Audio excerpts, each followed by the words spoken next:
우리 말씀의 제목 한번 선포하십니다. 시작. 영혼의 다. 영혼의 다. 주님은요 보리떡 5개와 물고기 2마리로 남자 장정만 5,000명을 먹이셨습니다. 놀라운 기적의 현장을 체험한 사람들은요 자신들의 세속적인 욕망을 위해 주님을 왕으로 세우려 했습니다. 자, 주님이 그것을 피하시자 사람들은 바다 건너편까지 주님을 찾아왔습니다. 주님은 그 사람들에게 썩을 양식을 목표로 살지 말고 영생의 양식을 위해 살라고 말씀했습니다.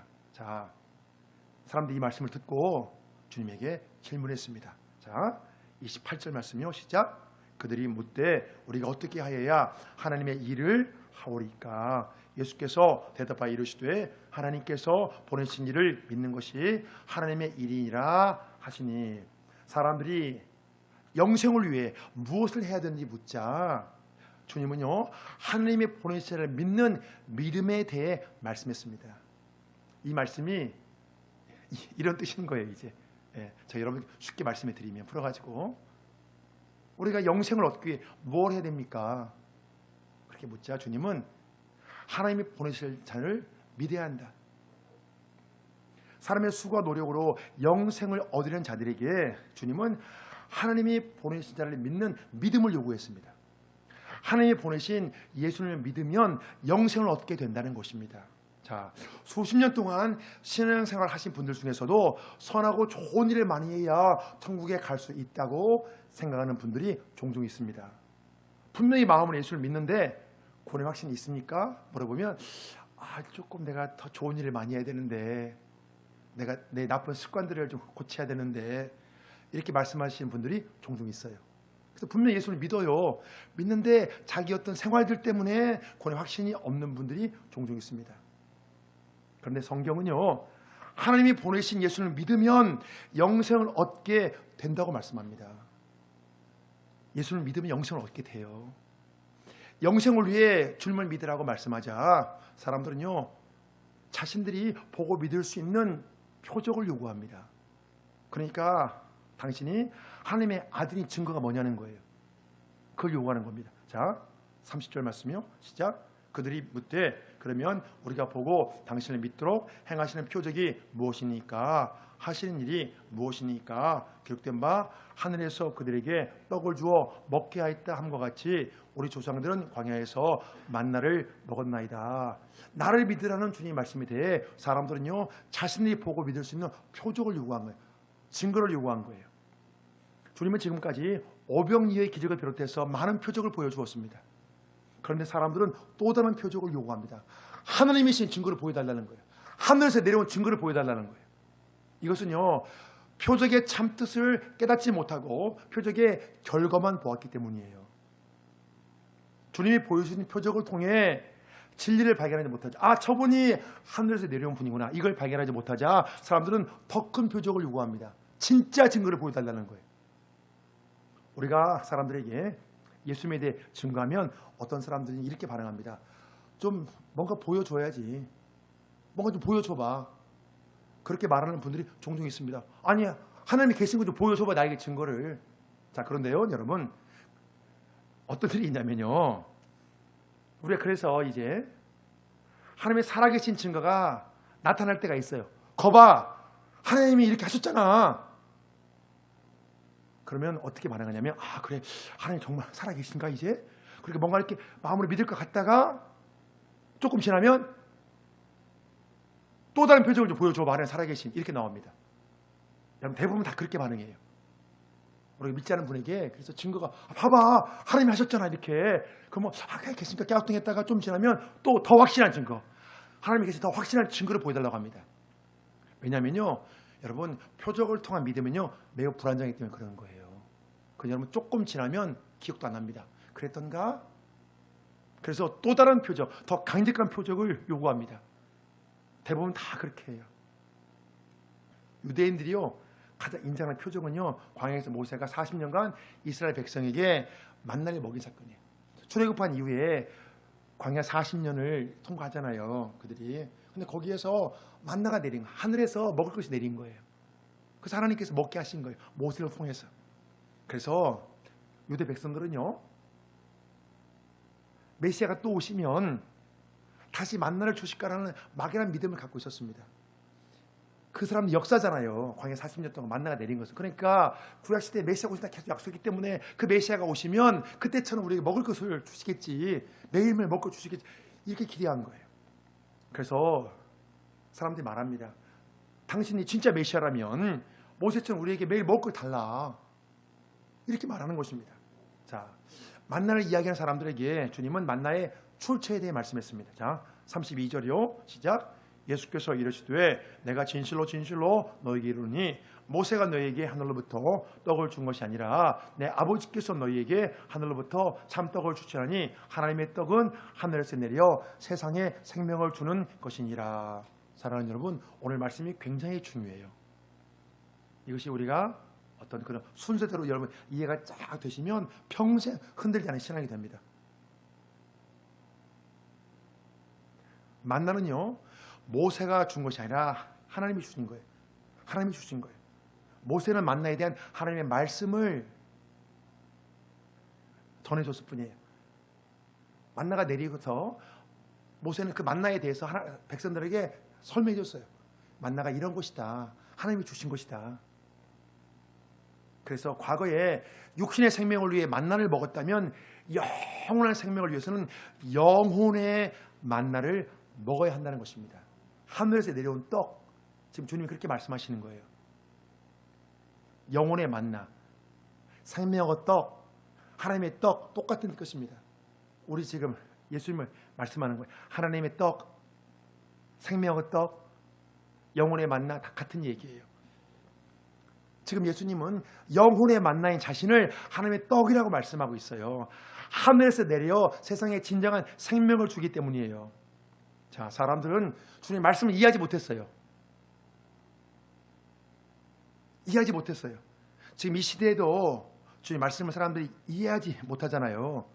왜 이해하지 못하는지 여러분, 이유가 있어요. 이유가 있습니다. 사람들은 이해하지 못하면서도 떡을 달라고 했습니다. 자, 34절이요. 시작. 그들이 이르되 주여 이 떡을 항상 우리에게 주소서. 예수께서 이르시되 나는 생명의 떡이니 내게 오는 자는 결코 줄이지 아니할 터이요 나를 믿는 자는 영원히 목마르지 아니하리라. 지금 주님은요, 영적인 차원에서 말씀하시는데 사람들은 육적인 차원에서만 생각합니다. 자신이 배부르게 먹을 떡만 생각하고 이 떡을 항상 달라는 거예요. 자, 이 당시 사람들은요, 로마의 식민지 상태에서 이제 먹고 사는 문제가 굉장히 힘들었어요. 굉장히 힘들었어요, 여러분. 세금으로 다 뺏어가기 때문에. 그래서 모든 관심이 육체의 배고픔을 채우는 것에 집중될 수밖에 없었습니다. 삶의 현장에서 매일 부딪히는 중요한 문제이기 때문이에요. 자, 그래서 사람들은 당장 겪고 있는 육신의 문제만, 내 어려운 문제 해결될 것만 그만 생각하는데 주님은 영생의 문제에 대해서 말씀합니다. 여러분, 굉장히 중요한 거예요. 아니, 우리는 지금 당장 해결 육신의 문제가 중요한데 왜 주님은 영생의 문제에 대해 말씀할까요? 여러분, 이것을 잘 이해하셔야 돼요. 나는 오늘 그 문제 해결되는 게 중요해. 이번 주 그 문제 해결되는 게 중요해. 그런데 주님은 영생의 문제 말씀합니다. 아우, 답답해. 나는 이 문제가 중요한데. 주님은 아니야. 영생의 문제가 중요해. 여러분, 이걸 이해하셔야 돼요. 왜 주님은 그러시는지. 사람들은요, 오늘 먹을 빵이 중요해요. 근데 주님은 영생의 문제가 중요하대요. 나는 하늘에서 내려온 생명의 떡이다. 나를 먹어야 영생한다. 이 떡을 먹어야 영생한다. 이 말씀을 사람들이 깨닫지 못하는 거예요. 왜? 나는 오늘 먹을 그 떡이 중요하니까. 나는 오늘 먹을 빵이 중요하니까. 오늘 해결될 그 문제가 중요하니까. 주님의 말씀이 귀에 안 들어오는 거예요, 이게. 그러니까 주님은 답답한 거예요. 그래서 주님이 계속 반복해서 말씀했습니다. 오늘 이 말씀이 계속 또 나오고 또 나옵니다. 주님은 자신이 하늘에서 내려온 생명의 떡이라고 말씀했습니다. 그래서 자, 생명의 떡을 먹는 것과 주님을 믿는 것 여러분 같은 거예요. 이게 지금 동일선상에 있는 거예요. 생명의 떡이다. 나를 먹어라. 그 말씀 여러분 이제 다음 시간에 나옵니다. 네. 주님을 생명의 떡, 주님을 먹는 것과 주님을 믿는 것과 같은 말씀인 거예요. 자, 사람들은요, 참된 만족을 위해 더 크게 성공하기 원합니다. 더 많은 소유를 원합니다. 더 많은 돈을 갖고 내가 통장에 많은 걸 챙겨두길 원합니다. 더 좋은 집 살기를 원하고요. 더 좋은 차 타기를 원합니다. 더 높이 올라가길 원합니다. 참된 만족을 위해. 그런데 이렇게 대한민국이 잘 사는데 여러분, 그렇게 많은 사람들이 마음의 어려움을 겪어요. 내적인 방황이 끝나지가 않아요. 너무나 심각해 우리나라 여러분. 마음 있는 분들이 너무너무 많아요. 너무 많은 분들이 스스로 목숨을 끊습니다. 제가 그대로 여러분 말씀드리면 너무 힘든 거예요. 마음이 이렇게 잘 사는데. 그러니까 잘 사는 것이 마음 힘든 거 해결하는 데 도움이 안 된다는 거예요. 이렇게 내적인 방황이 끝나잖아요. 이 세상 것들 아무리 채워도 다시 배가 고프고 목이 마르는 거예요. 그러나 주님은 내게 오는 자는 결코 줄이지 않고 나를 믿는 자는 영원히 목마르지 않게 된다고 말씀했습니다.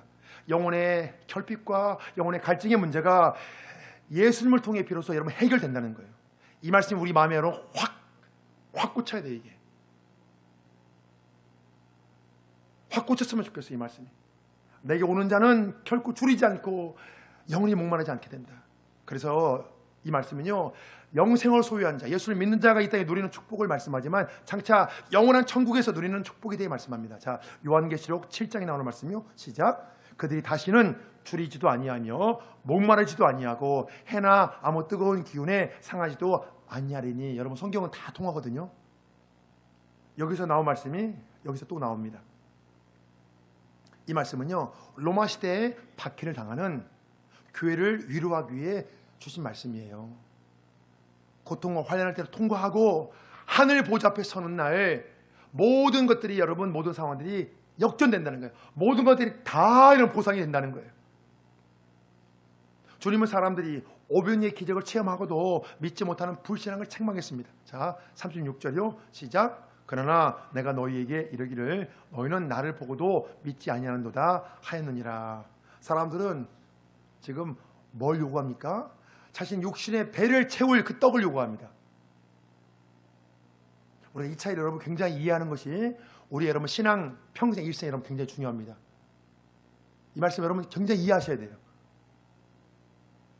사람들은요 육신의 배를 채울 거 요구해요. 오늘 육신의 문제 해결되는 것이 중요합니다. 그런데 주님은 영생이 중요하다는 거예요. 이 문제가. 사람들의 모든 관심이 오직 육신의 문제만 집중되었기에 주님의 기적과 능력을 체험하고도 주님을 믿지 않았습니다. 또 다른 표적을 요구하는 거예요. 우리의 또 다른 문제를 해결해 달라는 거예요. 오병이어 기적을 체험했잖아요. 지금 그 사람들이거든요. 배고픔 해결해 줬잖아요. 그런데 오늘 또 배고픔을 또 해결해 달라는 거예요. 사람은요 본성적으로 육신의 문제에 집착할 수밖에 여러분 없어요. 근데 어떻게 보면 이게 당연해요. 우리는 본성적으로 이게 끌려갑니다. 그러나 이것이요 영생의 말씀을 방해한다는 거예요. 우리의 본성은 여러분 육신에 끌려갑니다. 그냥 놓아두면요 여러분 우리는 본성대로 육신에 끌려갈 수밖에 없어요. 세상 사람들이 사는 모습처럼. 그런데 이것이 영생의 말씀을 방해해요. 육신의 문제에 집착하면 영생의 말씀이 들어오지 않아요. 그렇기 때문에 문제가 되는 거예요. 만약에 우리가 여러분 내 생명이 2달 남았다, 3달 남았다 하면 여러분 마음이 어떨 것 같아요? 영생의 말씀 너무너무 잘 들어오죠. 육신의 문제, 오늘 그 문제, 이게 문제가 아닌 거예요. 내가 한 3달 남았다면 이 말씀이 너무나 중요하죠. 그래서 진짜 위험한 전쟁터 같은 그런 상황에서 여러분 오히려 복음이 더 잘 전파돼요. 생명이 위험하기 때문에. 주님이 비록 사람들의 불신앙을 책망했지만 아버지께서 이끄시는 자는 다 내게로 올 거라고 이렇게 말씀합니다. 자, 37절 말씀이요. 시작. 아버지께서 내게 주시는 자는 다 내게로 올 것이요 내게 오는 자는 내가 결코 내쫓지 아니하리라. 여러분 이 말씀이 굉장히 중요한 말씀입니다. 이것은요 우리의 구원 문제와 관련해서 하나님의 주권과 사람의 책임, 하나님의 주권과 사람의 자유의지에 대해서 말씀하는 그런 내용이에요. 성경에 이게 많이 나오거든요. 이런 비슷한 말씀들이요. 하나님의 주권, 사람의 자유의지, 사람의 책임, 이 두 개가 여러분 서로 맞물려 갑니다. 이게 굉장히 중요해요. 이걸 우리가 이해하는 것이. 그래서 사람들이요 예수를 믿는 것은 내가 스스로 결정한 것 같지만 하나님이 먼저 그 사람을 선택하시고 예수님께 보냈다는 거예요. 오늘 우리가 여러분 이렇게 교회 오신 것도 내 바로 결정해서 인해서 오신 것 같지만 여러분 그게 아니라 하나님이 먼저 우리를 선택하시고 불러주셨기 때문에 오셨다는 거예요. 근데 하나님이 부르셔도 노하는 사람도 있거든요. 버티는 사람도 있어요. 근데요, 하나님이 선택한 사람 여러분 어떤 상황을 만들어서 오게 만듭니다. 오지 않으면 안 되게 만들어요, 상황을. 그러기 전에 오는 것이 복이죠. 그러기 전에 오는 것이.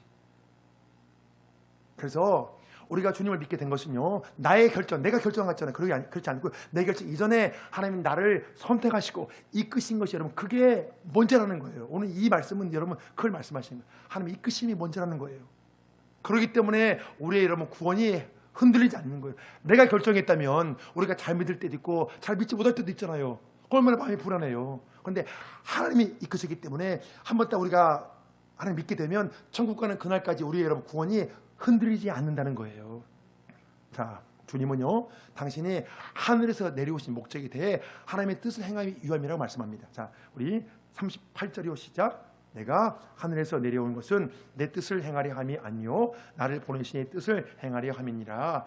나를 보내신 이의 뜻은 내게 주신 자 중에 내가 하나도 잃어버리지 아니하고 마지막 날에 다시 살리는 이것이니라. 내 아버지의 뜻은 아들을 보고 있는 자마다 영생을 얻는 이것이니 마지막 날에 내가 이를 다시 살리리라 하시니라. 우리 주님은요, 성부 하나님의 뜻을 행하시기 위해 이 땅에 내려오셨습니다. 자, 주님을 이 땅에 보내신 성부 하나님의 뜻은요, 하나님의 뜻은 우리가 영생을 얻고 하나님께 영원히 영광을 돌리는 것입니다. 이게 하나님의 뜻이에요, 여러분. 하나님께 영원히 영광을 돌리는, 우리가 영생을 얻고 하나님께 영원히 영광을 돌리는 거. 그래서 주님은요, 자기에게 나오는 데는 다 보호해 주겠다고 약속했습니다. 그런데 이 보호는요, 이 땅에서만 이루어지는 것이 아니라 마지막 날에 하나님의 주신 자를 내가 다시 살려 되찾겠다는 것입니다. 여러분, 이게 굉장히 중요한 말씀이에요. 이 세상 사람들은 여러분 죽으면 끝이라고 말합니다. 여러분, 죽으면 모든 것이 끝납니까?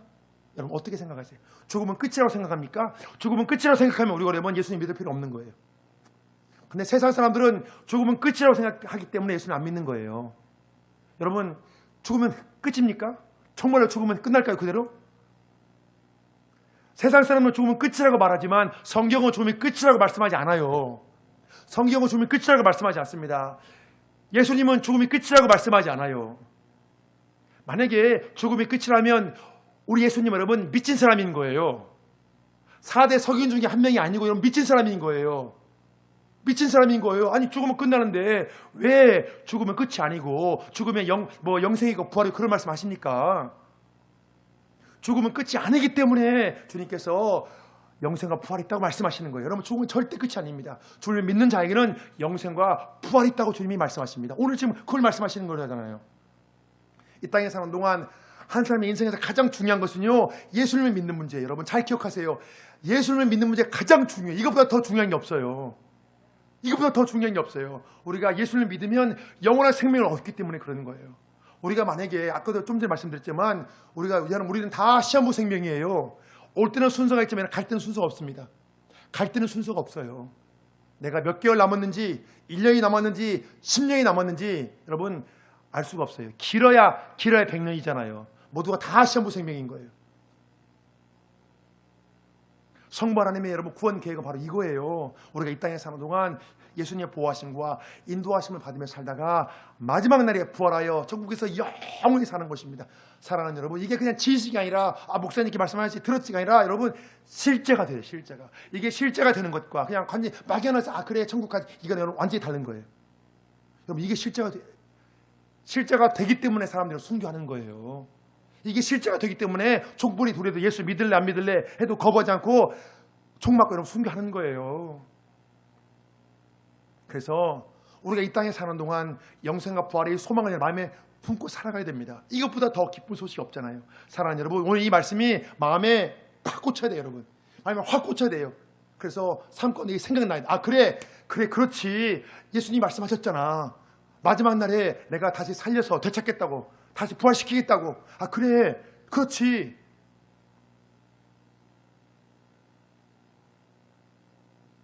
우리 주님은요, 자신을 믿는 자들에게 영생을 주시기 위해 하늘에서 내려오셨습니다.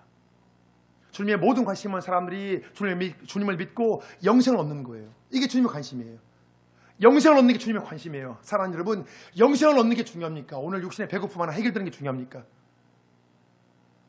물론 육신의 배고픔을 위해서 주님이 도와주십니다. 그런데 오늘 배고픔 해결되는 거 영생하고 여러분 비교할 수가 없는 거예요. 이게 너무나 중요하니까 주님은 계속 이걸 말씀하시는 거예요. 그런데 유대 백성들은 지금의 썩을 양식에만 관심 있게 주님의 말씀을 이해하지 못합니다. 이게 들어오지가 않는 거예요. 자, 보실까요? 41절이요. 시작. 자기가 하늘에서 내려온 떡이라 하심으로 유대인들이 예수에 대하여 수군거리 이르되 이는 요셉의 아들 예수가 아니냐. 그 보물을 우리가 아는데 자기가 지금 어찌하여 하늘에서 내려왔다 하느냐. 주님은 자신이 하늘에서 내려온 떡이라고 말씀했습니다. 그러나 사람들은 이 말씀을 믿지 않고 예수님을 비웃었습니다. 아니, 우리가 그의 부모를 아는데, 우리가 그 부모를 아는데 어찌 하늘에서 내려왔다고 말하는가, 이렇게 하는 거예요. 구약 시대에 많은 선지자들이 있었지만 그 누구도 내가 하늘에서 내려왔다 말하는 사람은 없습니다. 한 명도 없어요. 이 세상에 내가 하늘에 내려왔다 말하는 사람은 없습니다. 그리고 그 누구도 자신이 영생을 주는 생명의 떡이라고 말하는 사람이 없어요. 여러분, 누가 있습니까? 여러분, 이 세계 역사상 아무도 없어요. 예수님처럼 말하는 사람이 없습니다. 예수님처럼 말하는 사람이 없다니까요. 그러면 둘 중에 하나인 거예요. 그 말에 가짜면 예수님은 미친 사람인 거예요. 미친 사람인 거예요. 아니, 어떻게 자기가 하늘에 내려왔다 말하고 내가 하나님의 아들이라 말하고 나를 믿어야 영생 얻는다고 말합니까? 한번 우리가 논리적으로 생각해봐요.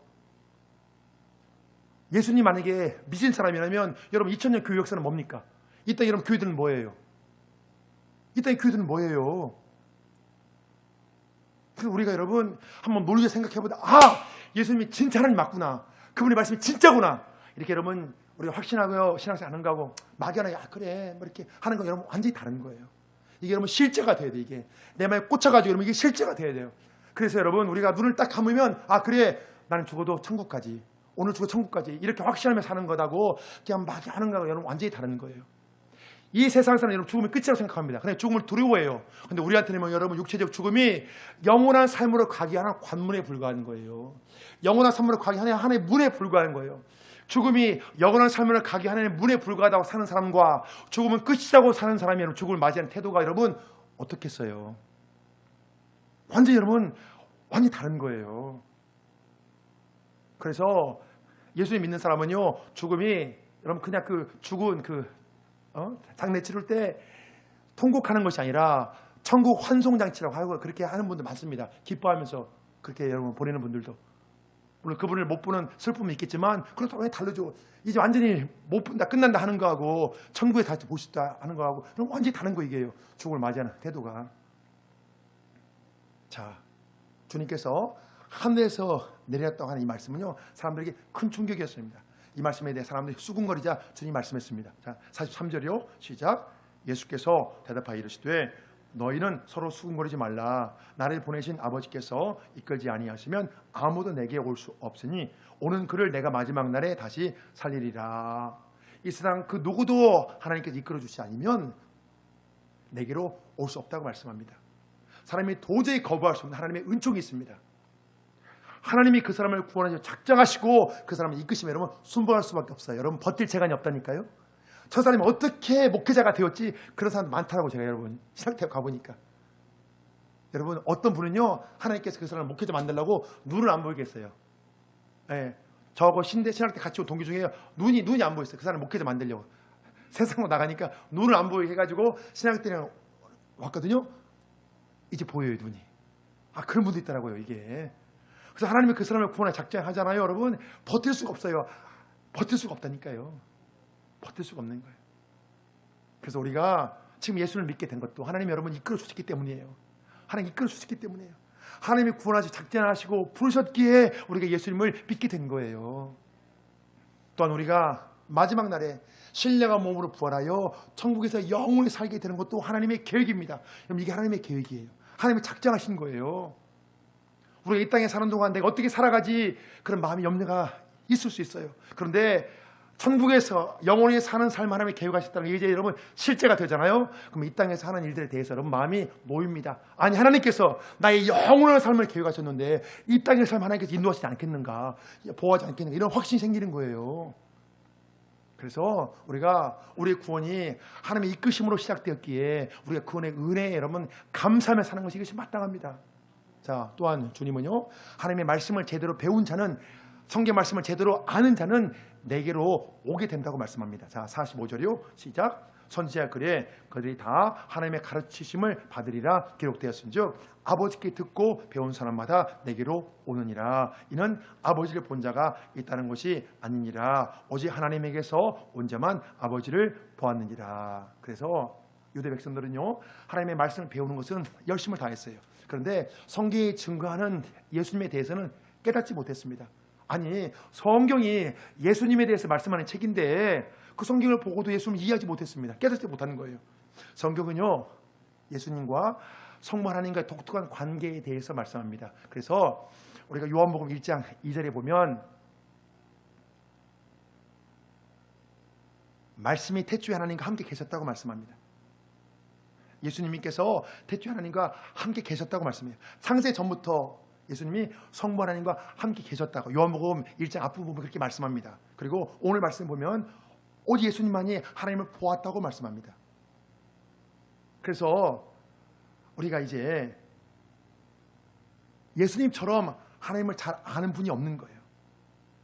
예수님을 하나님께서 이 땅에 보내주셨습니다. 그래서 우리는 오직 예수님을 통해서만 하나님께 나갈 수 있고, 오직 예수님을 통해서만 하나님에 대해서 이해할 수가 있고, 오직 예수님을 통해서만 영생을 소유할 수가 있는 거예요. 사랑하는 여러분, 이 구원 계획을 하신 하나님, 그렇게 모든 걸 다 작정하신 거예요. 예수님을 통해서 하나님 앞에 나갈 수 있도록 그렇게 하나님께서 만드신 것입니다. 그래서 우리가 영생을 얻는 길은 오직 예수님을 믿는 길밖에 여러분 없다는 거예요. 그래서 주님이 이렇게 말씀했습니다. 자, 47절이요. 시작. 진실로 진실로 너희에게 이르노니 믿는 자는 영생을 가졌나니 내가 곧 생명의 떡이니라. 주님은요, 당신을 믿는 자에게 영생이 있다고 말씀했습니다. 이 말씀은요, 우리가 주님을 믿는 순간 영생을 여러분 소유했다는 것입니다. 여러분, 굉장히 중요한 말씀이에요. 우리가 주님을 믿는 순간 영생을 소유했다는 것. 사랑하는 여러분, 우리가 주님을 믿으면 영생을 소유했기 때문에 오늘 당장 여러분 죽어도 우리 여러분 천국에서 영원히 살게 되는 거예요. 이 말씀을 우리가 가슴에 품고 살아가는 것과 이 말씀이 희미한 것과는 오늘 완전히 다른 거예요. 우리가 죽음이 두려운 것은 이 말씀이 여러분 실제가 되지 않아서 그런 거예요. 주님을 믿는 순간 영생을 얻었다는 이 말씀이 실제가 되면 여러분 죽음이 두렵지 않다니까요. 그 죽음의 관문이 영원한 삶으로 가기 위한 그 관문에 불과한데 여러분 죽음이 두렵지 않아요, 그러면. 그래서 우리가 예수님을 믿는 순간부터 하나님의 생명을 소유했기에 여러분 영원히 산다는 것입니다. 자, 이 땅에 예수를 믿는 사람들이 많은데요, 그 믿음의 색깔은 여러분 천차만별입니다. 자, 그런데요, 크게 보면 두 가지로 구분 지을 수 있어요. 나는 어디에 속하는가 여러분 한번 생각해 보시기 바랍니다. 영생과 부활의 소망을 품고 살아가는 분과 영생과 부활의 소망을 품지 않은 채로 살아가는 분이 계십니다. 영생과 부활의 소망을 생각하면서 살아가는 분과 영생과 부활의 소망을 생각하지 않고 품지 않고 살아가는 분이 계십니다.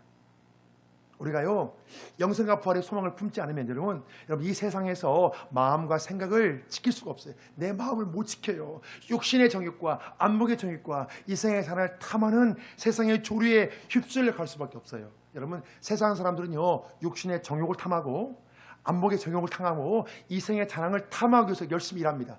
왜 열심히 일하냐? 열심히 일해서 내가 더 누리기 위해서, 열심히 올라와서 내가 좀 더 뽐내기 위해서, 그래서 열심히 일하잖아요. 여러분, 그 이유 아닌가요? 열심히 내가 일해가지고 좀 내가 폼 좀 나게 살려고, 더 내가 풍요하게 살려고, 그게 목적이에요. 그렇기 때문에 우리도 부활과 영생에 대한 소망이 없으면 이 세파 여러분 쓸려갈 수밖에 없어요. 오직 목표가 그렇게 되는 거예요. 사는 목표가 오직 그렇게 되는 거예요. 마치 광풍과 같은 세상의 조류에 우리가 휩쓸려가지 않고 내 마음을 지키려면 영생과 여러분 부활에 대한 소망이 마음에 단단히 새겨져야 합니다. 이것이 여러분 관념이 아니라 실제가 돼야 돼요. 영생과 부활에 대한 소망은 마치 영혼의 닭과 같아서 우리가 이 세상에 여러분 휩쓸려 가지 않도록 여러분 우리를 지켜줍니다. 여러분 어떻게 버티실래요? 이 세상 모든 사람들이 육신의 정욕과 안목의 정욕과 이 세상의 사랑을 탐하는데 그 대부분 사람들이 우리가 같이 살잖아요. 그런 분들과 다 모든 무슨 말해도 주제가 다 그런 주제잖아요. 여러분 어떻게 하실래요? 그러니까 영생과 부활의 소망의 영혼의 닻을 단단히 내리지 않으면 이 세파에 우리 여러분 쓸려갈 수밖에 없는 거예요. 오늘 성경 본문에서 주님은요 영생과 부활에 대해 계속 말씀했습니다. 우리가 영생을 여러분 얻는 조건에 대해 하나님이 보내신 자인 예수님을 믿는 거라고 여러분 그렇게 주님이 분명히 밝혔습니다. 자, 우리가요 영생과 부활이 있도록 분명 확실하다면 여러분 이 세상에 가장 중요한 게 무엇일까요? 여러분 예수 잘 믿는 거예요. 이게 정말 확실하다면, 영생과 부활이 정말 확실하다면, 여러분 이것보다 더 중요한 게 있어요? 예수 잘 믿었다면 여러분 더 중요한 게 있어요? 이게 정말 그것도 확실하다면 예수님이 그렇게 거듭 또 말씀하시고 또 말씀하시고 또 말씀하시고 유대 백성들이 이해 못하니까 주님이 또 말씀하시고 또 말씀하시잖아요. 사실 우리가요 영생을 얻는 조건이 정말 쉬워요. 예수님 말씀을 믿게 하면 돼요. 그냥 말씀을 받아들이면 돼요. 믿으면 되잖아요. 그런데요 사람들이 영생의 말씀을 믿지 않는 이유가 있어요. 왜 그럴까요? 이 땅의 것만 관심을 갖기 때문에 그런 거예요. 그래 예수 믿는 것이 나 밥 먹여줘? 이렇게 합니다. 그래 예수 믿는 것이 오늘 내 문제 해결돼? 그러면 그렇게 따져요. 예수 믿으면 이 시험 이 시험에 나 결과 좋아? 그런 거 따집니다. 그 땅의 것만 집착하기 때문에 영생의 말씀을 여러분 듣기 싫어하는 거예요. 우리가 영생의 믿음을 가는데 여러분 가장 방해꾼이 뭐냐면요 이 땅의 것들을 지나치게 사랑하는 거예요. 그래서 성경은요 위의 것을 생각하고 땅의 것을 생각하지 말라고 말씀합니다. 우리가 영생과 부활에 대한 이 말씀을 확신하며 이 말씀을 그냥 단단히 여러분 마음에 새기고 사랑하는 것이 여러분 바로 이게 예수 잘 믿는 거예요. 이제 우리가 예수 여러분 잘 믿는 것은요 그래서 우리가 예수를 잘 믿는 건 뭐냐? 예수님의 말씀을 여러분 잘 믿는 거예요. 예수님 말씀을 여러분 그대로 잘 믿는 거예요. 그래서 이제 왜 우리가 그냥 예수님의 모든 말씀을 여러분 잘 믿는 차원으로 성장하여서 이 영생과 부활에 대한 소망이 우리 마음에 단단히 여러분 새겨졌으면 정말 좋겠습니다. 영생과 부활의 이 소망이 우리에게 여러분 실제가 되면 좋겠어요. 이 소망은 마치 영혼의 탁과 같아서 거친 세상의 파도로부터 거친 세상의 물결로부터 육신의 정욕과 안목의 정욕과 이생의 자랑을 탐하는 이 세상의 조류부터 여러분 우리의 생각과 마음을 지켜줄 것입니다. 자 이제 우리의 신앙과 믿음이 주님을 믿는 차원을 넘어서 나 예수님 믿는데 이 차원을 넘어서 주님의 모든 말씀을 잘 믿는 차원으로 성장하시어 매일매일 영생과 부활의 소망으로 살아가시기를 주의 이름으로 축복합니다. 아멘.